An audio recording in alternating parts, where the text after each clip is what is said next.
ಕರ್ನಾಟಕ ಸರ್ಕಾರದ ಗೃಹಮಂತ್ರಿಗಳ ಮುಖ್ಯಮಂತ್ರಿಗಳಾಗಿರ್ತಕ್ಕಂಥ ಶ್ರೀಮಾನ್ ಸಿದ್ದರಾಮಯ್ಯ ಸಾಹೇಬರವರು ಎಲ್ಲರೂ ಅತ್ಯಂತ ಹೃತ್ಪೂರ್ವಕವಾಗಿ ಸ್ವಾಗತಿಸೋಣ.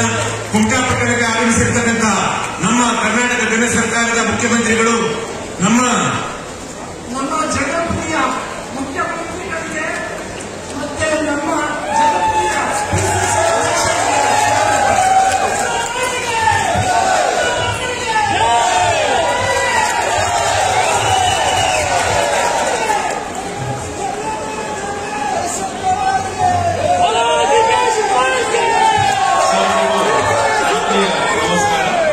ಕರ್ನಾಟಕ ಸರ್ಕಾರದ ಮಾನ್ಯ ಮುಖ್ಯಮಂತ್ರಿಗಳಾದ ಸಿಎಂ ಸಿದ್ದರಾಮಯ್ಯ ಅವರನ್ನ ಈ ಕ್ಷೇತ್ರದ ಜನತೆಯ ಪರವಾಗಿ ಹೃತ್ಪೂರ್ವಕವಾಗಿ ವೇದಿಕೆಗೆ ಸ್ವಾಗತಿಸ್ತಾ ಇದ್ದೇವೆ.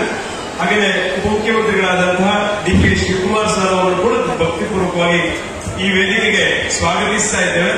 ಹಾಗೆ ದೇಶಪಾಂಡೆ ಸರ್ ಅವರು ಕೂಡ ಸ್ವಾಗತಿಸ್ತಾ ಇದ್ದೇವೆ. ಜಿಲ್ಲೆಯ ಉಸ್ತುವಾರಿ ಸಚಿವರಾದ ಮಂಗಾಳ ವೈದ್ಯ ಅವರನ್ನು ಕೂಡ ಪ್ರೀತಿಪೂರ್ವಕವಾಗಿ ಸ್ವಾಗತಿಸ್ತಾ ಇದ್ದೇವೆ. ಹಾಗೆ ವೇದಿಕೆಯಲ್ಲಿರುವ ಎಲ್ಲ ಕಾಂಗ್ರೆಸ್ ಪಕ್ಷದ ಹಿರಿಕಿರಿಯ ನಾಯಕರನ್ನ ಗೌರವದಿಂದ ಸ್ವಾಗತಿಸ್ತಾ ಇದ್ದೇವೆ.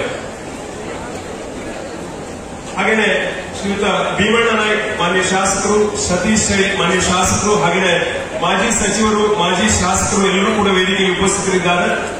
ಕಾಂಗ್ರೆಸ್ ಪಕ್ಷದ ವಿವಿಧ ಸಮಿತಿಗಳ ಸದಸ್ಯರು, ಅಧ್ಯಕ್ಷರು ವೇದಿಕೆಯಲ್ಲಿದ್ದಾರೆ. ಅವರೆಲ್ಲರನ್ನ ವೇದಿಕೆಗೆ ಸ್ವಾಗತಿಸ್ತಾ ಇದ್ದೇವೆ. ಹಾಗೆಯೇ ಕಾಂಗ್ರೆಸ್ ಪಕ್ಷದ ನಿವೇದಿತ ಆಳ್ವ ಅವರು ವೇದಿಕೆಯಲ್ಲಿದ್ದಾರೆ. ಅವರನ್ನ ಸ್ವಾಗತಿಸ್ತಾ ಇದ್ದೇವೆ. ಉದಿಸಿತು ನವೈದು ನವದಿನ ಬೀಗ, ಬದಲಾಯಿತು ಮನ್ವಂತರ ಬೇಗ, ಒದಗಿಸಿ ನೂತನ ಜೀವನ ರಾಗ, ಕುದುರಿಸಿ ಪುಣ್ಯ ಪ್ರಸಂಗ. ಮಾನ್ಯ ಸಿದ್ದರಾಮಯ್ಯ ಅವರನ್ನ ನೋಡಬೇಕು ಅಂತೇಳಿ ಈ ಭಾಗದ ಬಹುತೇಕ ತಾಯಂದಿರು, ಸುಮಾರು 20,000 ಜನರಿಗಿಂತ ಹೆಚ್ಚಿಗೆ ಜನ ಇದ್ದಾರೆ. ಆಸನಗಳು 3 ಗಂಟೆಗೆ ಸರಿಯಾಗಿ ಭರ್ತಿಯಾಗಿವೆ. ಬಿಸಿಲು